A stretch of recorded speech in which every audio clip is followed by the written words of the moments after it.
Buenas noches, doctor Juan Camilo González. Eh, Mi nombre es Carolina Pineda, soy parte del grupo Iuris del Derecho. A continuación vamos a presentar nuestro trabajo en el caso de Atala Rifo y sus hijas. Eh, Nuestros compañeros integrantes son Alejandra Múnera Turizo, Andrés Felipe García Botero, Carolina Gil, mi nombre es Carolina Pineda Manso, Deider Javier Mejía García, Jennifer Catherine Jiménez Múnera, Zaida Milena Ortega Osorio. A continuación, voy a empezar eh, con la reconstrucción del caso. El caso se origina a raíz de una separación de un matrimonio entre Karen Atala Rifo, quien es jueza del Juzgado de Letras de Villarrica, Chile, y Ricardo Jaime López, eh, y, Ricardo Jaime López. Tras la separación, la señora Atala inició una convivencia con su pareja del mismo sexo, Emma de Ramos, mientras las tres hijas menores de edad, quienes se identifican en la sentencia como MB y R, permanecen bajo cuidado. A continuación, se construye la línea de tiempo del proceso judicial interno.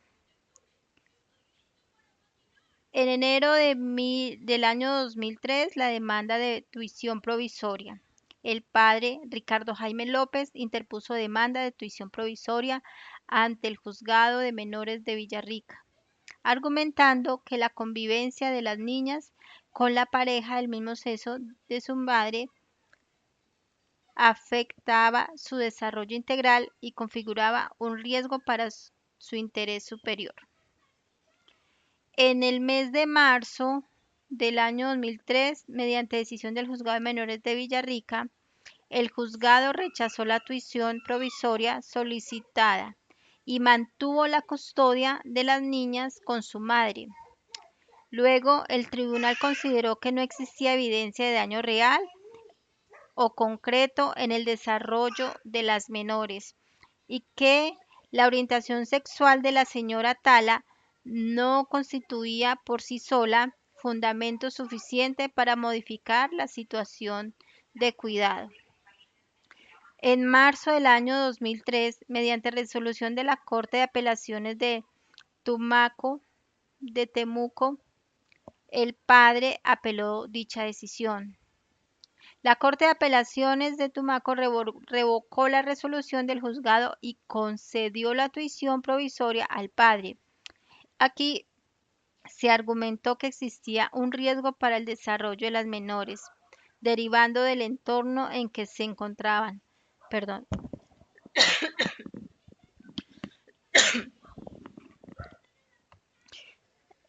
Mediante sentencia definitiva del Juzgado de Menores de Villarrica. En esta sentencia definitiva de primera instancia, el juzgado negó la demanda del padre y mantuvo la custodia con la señora Atala. El tribunal estableció que no había prueba que acreditara daño psicológico emocional en las niñas y que privar a la madre de la custodia por su orientación sexual sería discriminatorio e injustificado. Perdón.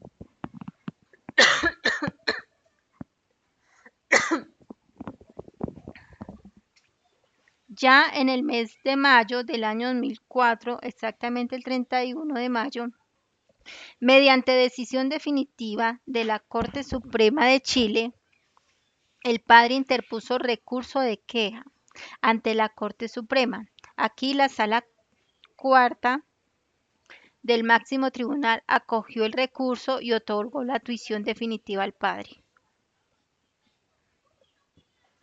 Los argumentos centrales del fallo fueron que la señora Atala había interpuesto sus intereses personales al bienestar de sus hijas, que la convivencia en el entorno homosexual podría generar confusión en la identidad sexual de las menores y que las niñas podrían ser objeto de discriminación social por parte de sus pares y la comunidad.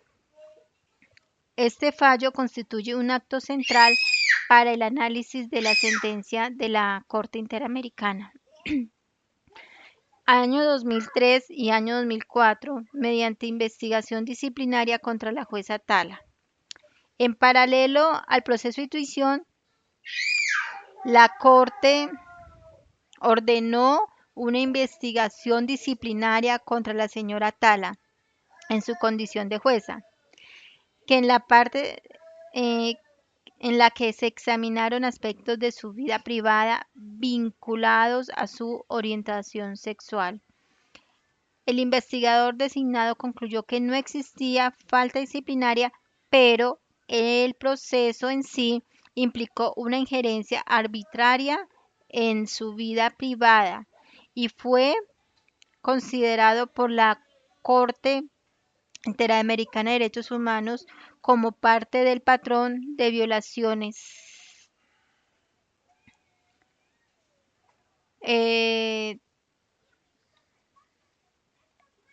el punto número 5, que también me correspondió exponerlo ya a continuación, eh, sobre el interés superior del niño. Aquí vamos a exponer lo que la Corte consideró y lo que se argumentó en esta fuerza fuertemente, hablando sobre el interés superior del niño. ¿Qué pasó acá? Que aquí primero se usó el principio por los tribunales chilenos, se hizo el análisis. En este caso, los tribunales chilenos, especialmente la Corte Suprema, invocaron el principio del interés superior del niño como argumento central para fundamentar el cambio de custodia. Sin embargo, su aplicación fue abstracta y expectativa.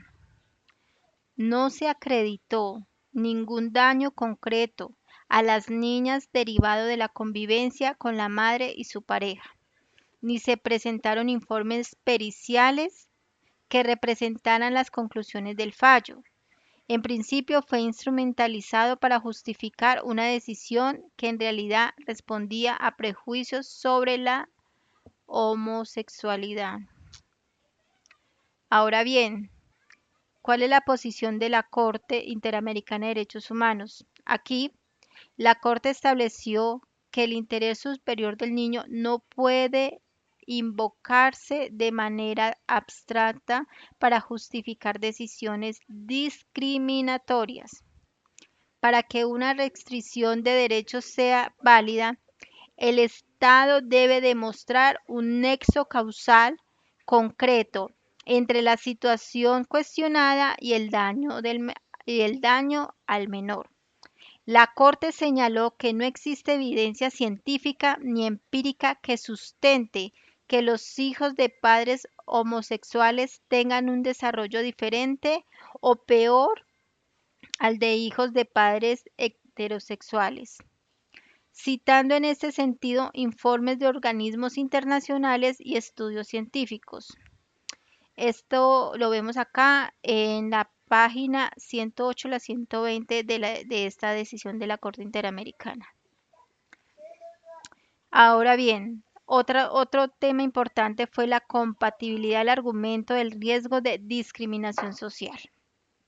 Aquí la Corte Interamericana rechazó categóricamente este argumento, porque permitir que el Estado adopte decisiones basadas en la discriminación que terceros podrán ejercer es jurídicamente insostenible por dos razones. En primer lugar, equivale a que el propio Estado reproduce y legitima esa discriminación. Y en segundo lugar, invierte la lógica de protección del sistema de derechos humanos al transformar al discriminado en responsable de su propia discriminación. La Corte señaló que si los tribunales reconocen que existe discriminación social hacia las personas homosexuales, la respuesta adecuada del Estado es combatirla, no reproducirla en sus decisiones.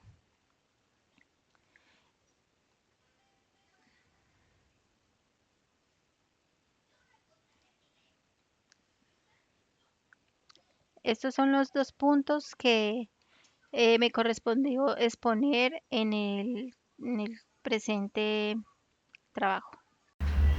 Buenas tardes, mi nombre es Caterina Jiménez. Me tocó el punto número 2, camino hacia el sistema interamericano. El caso de Atala Rifo y las niñas versus Chile no fue un sistema de agotamiento, sino una manifestación de un conflicto entre una decisión judicial basada en perjuicios y estándares convencionales de igualdad y no discriminación. ¿En qué año Karen Atala presenta su petición ante la Comisión Interamericana? La presentó en el 2004 ante la Comisión Interamericana de Derechos Humanos. No solo denunció la afectación individual de derechos, sino que la utilizaron la orientación sexual como un criterio determinado en decisiones judiciales sobre la custodia, sin evidenciar si era un daño o perjuicio para las niñas.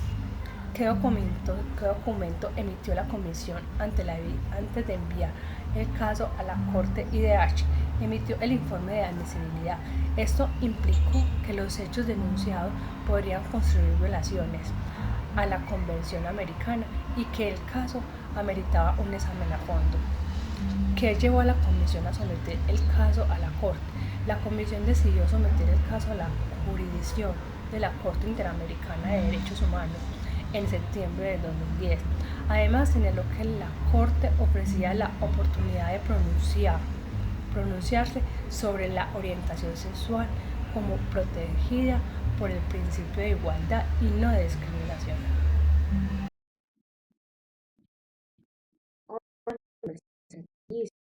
A mí me tocó el donde se concluyó que Estado de Chile vulneró varios derechos de la Convención Americana sobre los Derechos Humanos.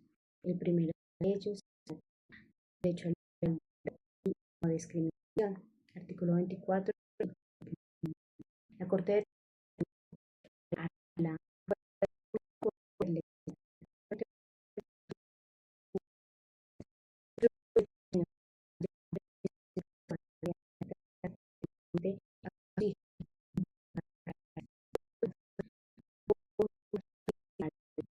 y discriminatorio, basando únicamente en la orientación sexual.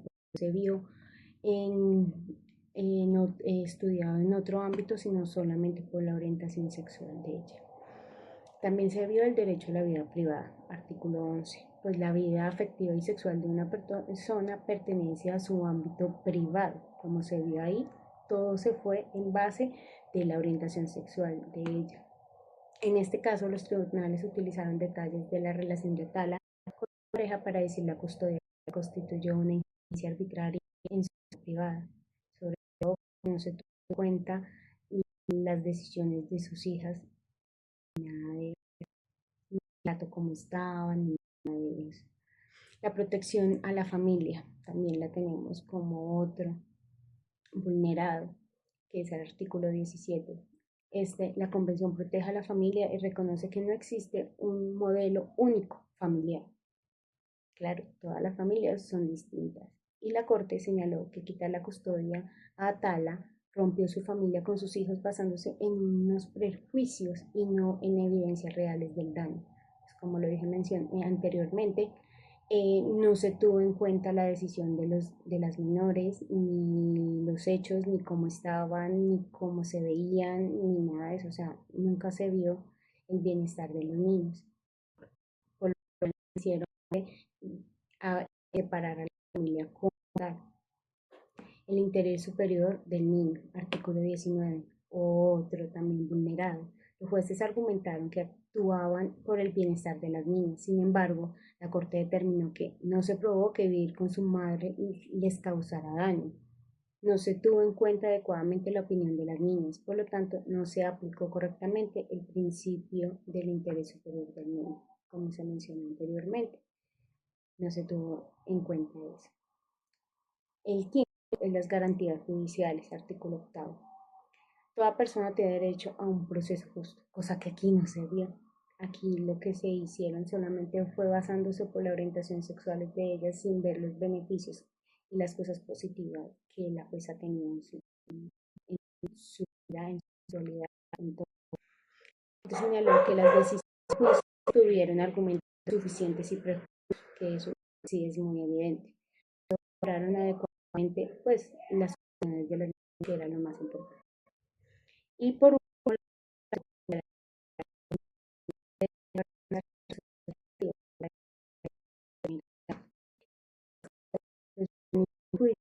no fueron suficientes para corregir, aunque se trató de hacer algo, no se pudo hacer. ¿Por qué? Porque también se basaron por la orientación sexual de ella. Entonces, la Corte Interamericana concluyó que el Estado chileno violó varios derechos de Natala y de sus hijas, principalmente por la discriminación basada en la orientación sexual. Gracias.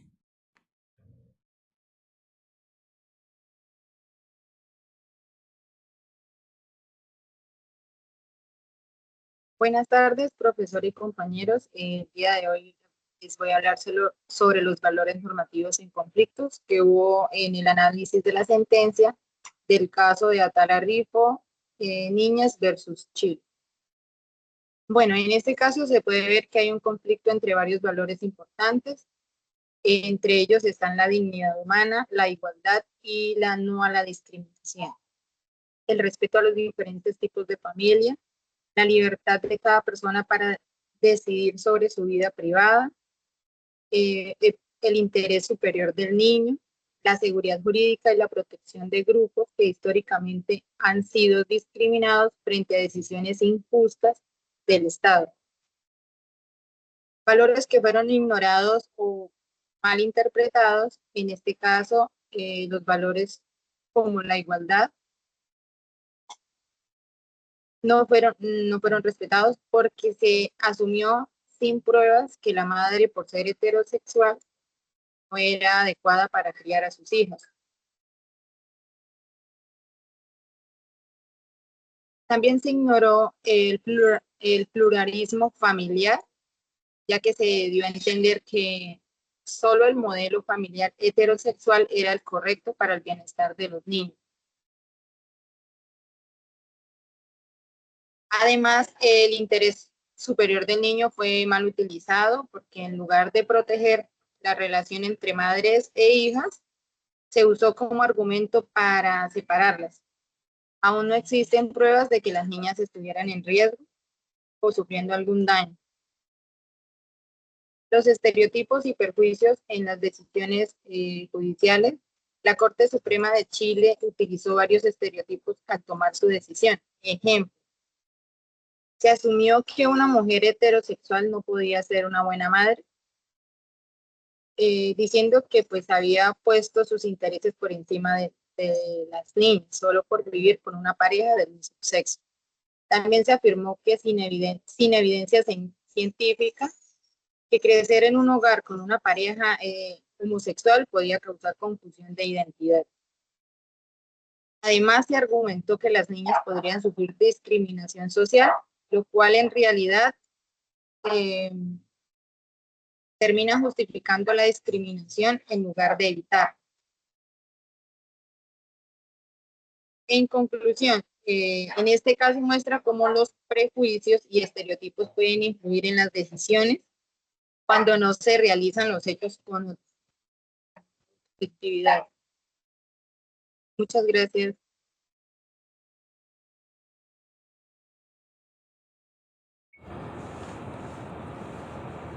Buenas tardes, compañeros. Mi nombre es Deider Mejía. Me corresponde el punto 6 de este trabajo, en la sentencia de Atala versus Chile, y me corresponde la igualdad y no discriminación. Este punto que me corresponde es explicar el análisis que hizo la Corte Suprema Interamericana en el caso de Atala Rifo. Digamos que esta sentencia, este caso surge cuando la Corte Suprema chilena decidió quitarle la custodia de sus 3 hijas a Karen Atala, argumentando que su orientación sexual podía afectar el desarrollo de las menores. Sin embargo, cuando el caso llegó a la Corte Interamericana, se hizo el análisis de la decisión del Estado si había respetado la Convención Americana sobre los Derechos Humanos. La Corte concluyó que Chile vulneró varias veces, especialmente los derechos de igualdad y la no discriminación para la decisión judicial. Esta se basó en prejuicios sobre la orientación sexual de la madre y no pruebas contundentes.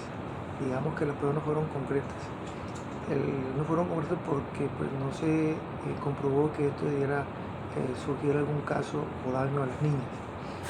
Además, la Corte señaló que el interés superior de los niños de utilizarse como una justificación abstracta, sino que debe estar sustentado en una evidencia real. Por esta razón, el tribunal declaró responsable del Estado de Chile y estableció un precedente importantísimo en el reconocimiento de la orientación sexual como una categoría protegida dentro del sistema interamericano de derechos humanos. Este caso sonó bastante, digamos, en el ámbito del tema de derechos humanos. Aprovecho mi espacio para decir que pues de pronto en ese momento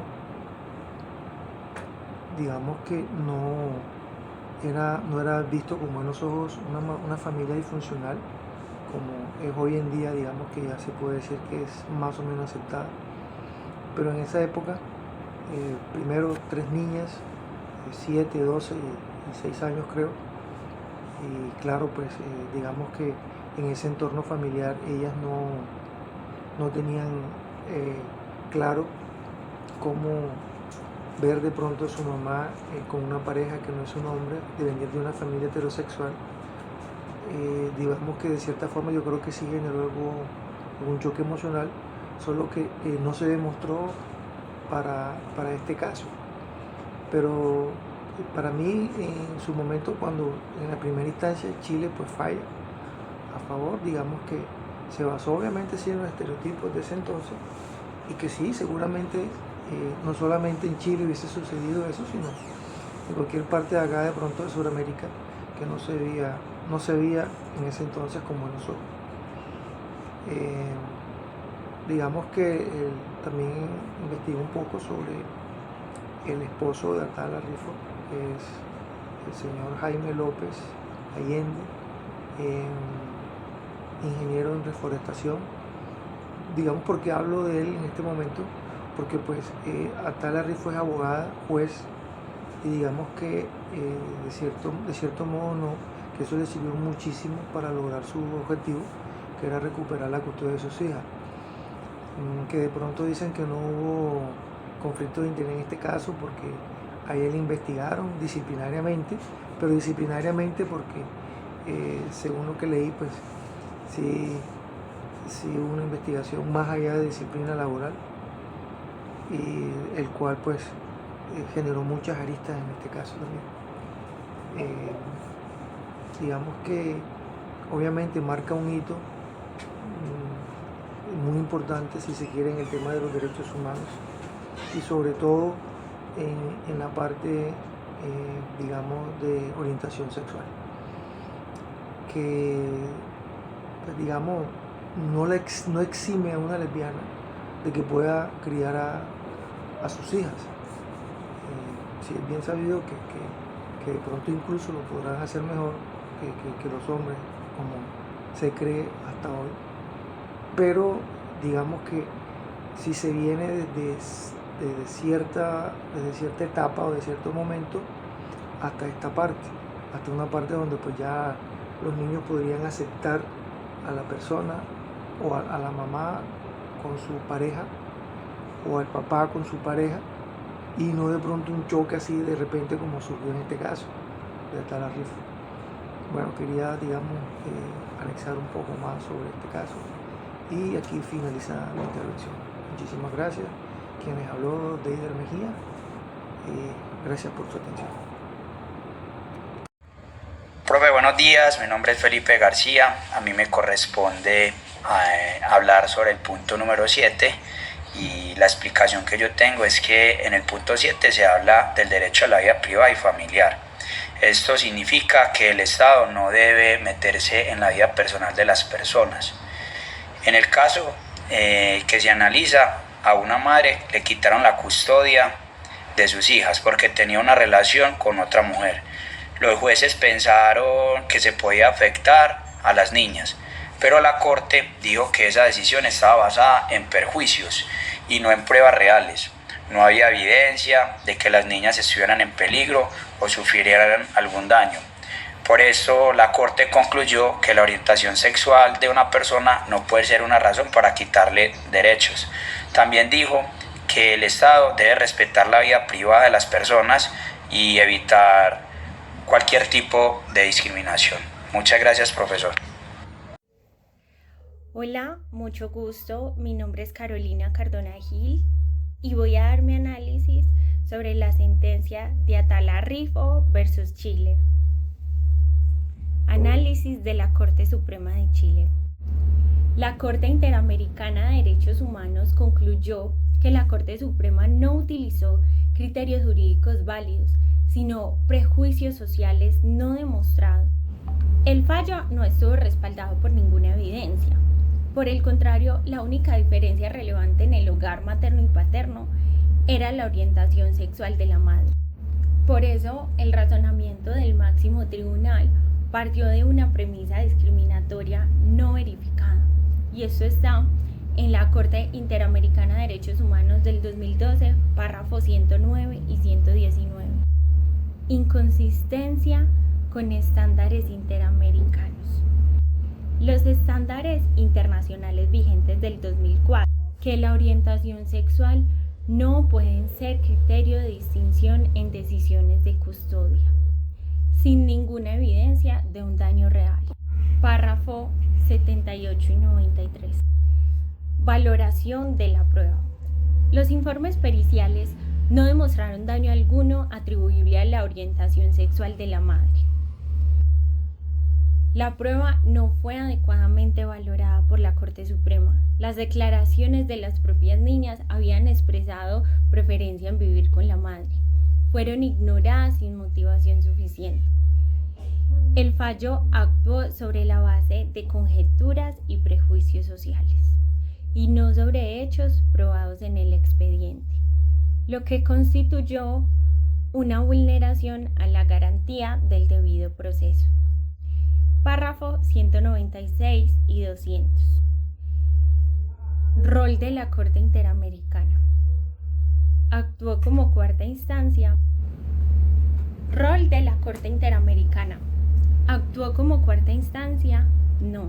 La Corte Interamericana de Derechos Humanos fue explícita en aclarar que no opera como una cuarta instancia revisora del mérito de las decisiones nacionales de conformidad con la doctrina de la fórmula de la cuarta instancia, desarrollada por la propia Comisión y la Corte desde la década de 1990.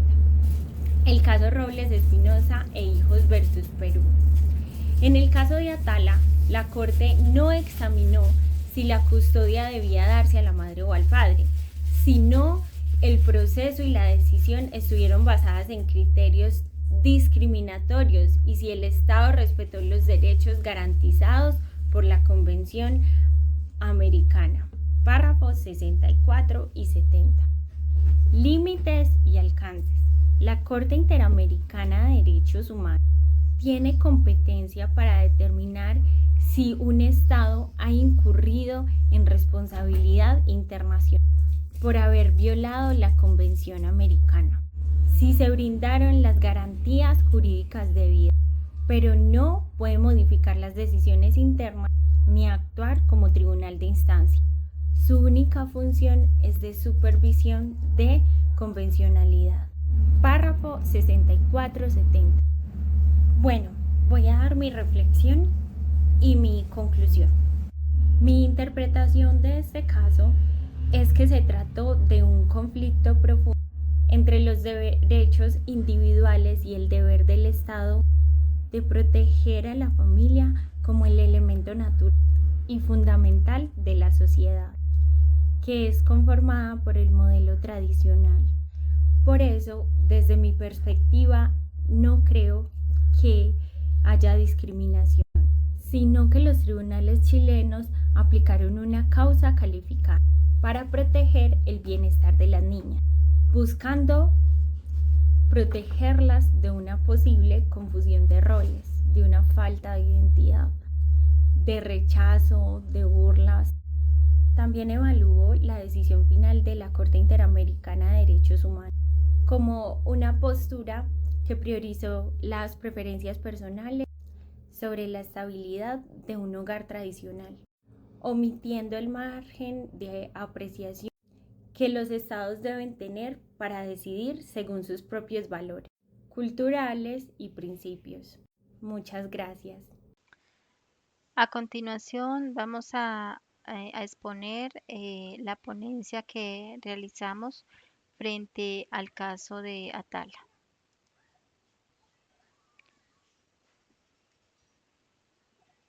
Aquí vamos a hacer como una introducción en el cual la sentencia de la Corte Interamericana de Derechos Humanos, en este caso de Atala Rifo y sus niñas, es presentada frecuentemente como un hito de avance en materia de igualdad. Sin embargo, un análisis jurídico riguroso revela que el fallo contiene tensiones no resueltas entre tres principios fundamentales: el derecho individual a la no discriminación, el principio del margen de apreciación nacional en materia de organización familiar y el interés superior del niño como criterio autónomo. La presente ponencia no defiende la discriminación de ninguna persona por su orientación sexual, sino que sostiene que la Corte Interamericana de Derechos Humanos extralimitó sus competencias al imponer una interpretación expansiva de la Convención Americana sobre materias de organización familiar, que los estados tienen legítima potestad de regular. Reconocer los derechos individuales de Karen Atala no exigía jurídicamente subordinar la protección del modelo de familia heterosexual como institución. El margen de apreciación nacional y la soberanía familiar.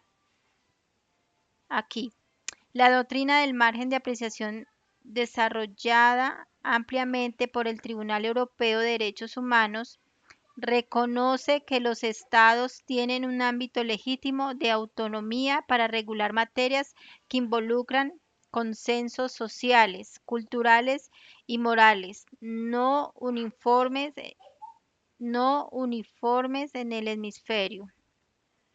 La organización de familia es paradigmáticamente una de esas materias.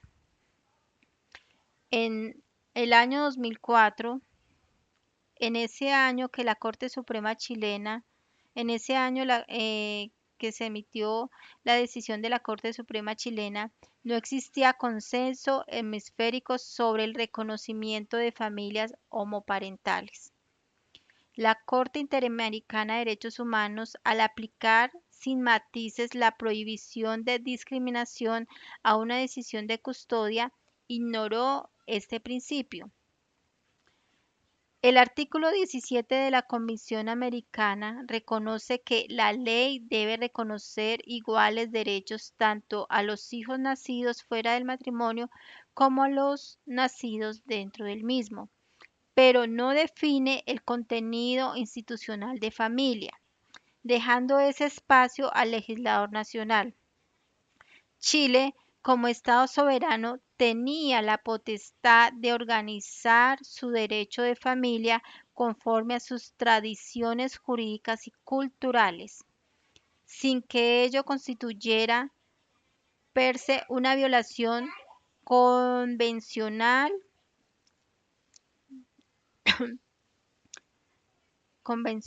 perdón. Aquí podemos mirar que reconocer el margen de apreciación no implica autorizar la discriminación arbitraria de la persona. La señora Tala conservaba todos sus derechos individuales, incluidos su cargo como jueza, su vida privada y su libertad de convivencia. El debate era si el modelo de crianza que ofrecía era equiparable al del padre en el contexto específico del interés de las menores, no si su orientación sexual la hacía inferior como persona.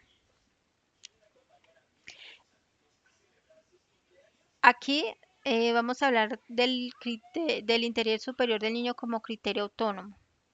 La Corte Interamericana de Derechos Humanos sostuvo que los tribunales chilenos no probaron el daño concreto a las menores.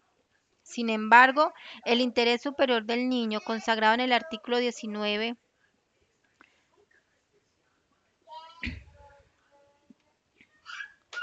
de la Corte Americana de Derechos Humanos y el artículo 3 de la Convención sobre Derechos del Niño de 1989, es un principio de ponderación que no siempre exige prueba de daño materializado. Puede operar preventivamente frente a situaciones de riesgo plausible. Los tribunales chilenos tuvieron en cuenta un factor que la Corte Interamericana de Derechos Humanos minimizó: el contexto social real en que crecían las niñas. Si bien el Estado no puede legitimar la discriminación social, sí puede ponderar, sin incurrir en prejuicio, las condiciones objetivas del entorno en que se desarrolla un menor.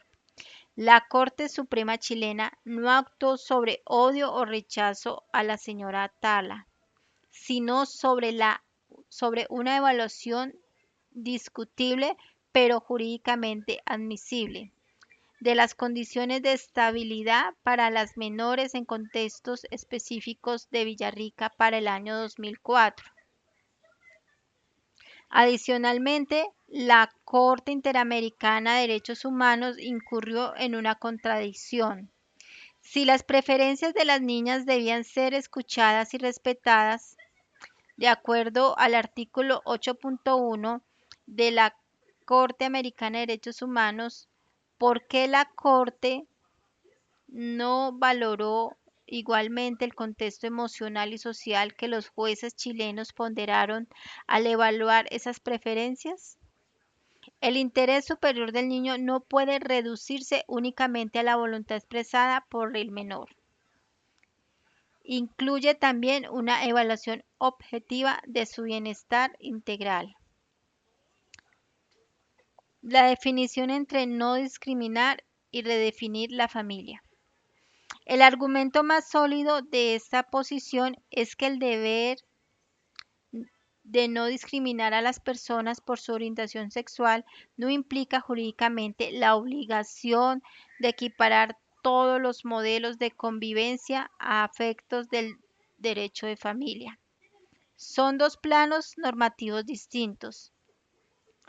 El artículo 1.1 de la Corte Interamericana de Derechos Humanos prohíbe el trato diferenciado prejudicial hacia personas. El artículo 17, en cambio, regula la institución familiar. Un Estado puede legítimamente definir el matrimonio o la familia con base a la complementariedad sexual como institución social con funciones específicas, incluyendo la generación y crianza de los hijos, sin que ello implique una sanción a quienes tienen orientaciones distintas ni la negación de sus derechos individuales. Esta distinción fue sistemáticamente ignorada por la Corte Interamericana de Derechos Humanos, que trató ambos planos como uno solo. En suma, Karen Atala tenía derecho a vivir su vida privada sin interferencia del Estado, a no ser removida de su cargo y a no ser estigmatizada por su orientación sexual. Esos derechos son incuestionables, pero la decisión sobre la custodia de sus hijas en un proceso judicial concreto es un asunto de ponderación del interés de las menores, no de consagración de un modelo familiar sobre otro. Y en ese ámbito, la soberanía judicial del Estado chileno merecía mayor deferencia por parte de la Corte Interamericana de Derechos Humanos. En conclusión, esta ponencia no defiende la discriminación ni el uso de prejuicios en las decisiones judiciales. Reconoce que la Corte Suprema chilena empleó un lenguaje impreciso y que algunas de sus expresiones podían haberse evitado. Sin embargo, sostiene que la Corte Interamericana de Derechos Humanos, al resolver el caso, sobrepasó los límites de su competencia al no respetar el margen de apreciación nacional, al reducir el interés superior del niño a la mera ausencia de daño probado y al tratar como equivalentes el deber de no discriminar a las personas y la obligación de equiparar todos los modelos familiares. Una jurisprudencia interamericana más prudente habría protegido los derechos individuales de la señora Tala sin imponer al Estado chileno una visión expansiva de la familia que no encontraba respaldo convencional claro en el año 2004. El sistema interamericano sirve mejor a los derechos humanos cuando actúa como garante de mínimos, no como legislador universal de valores.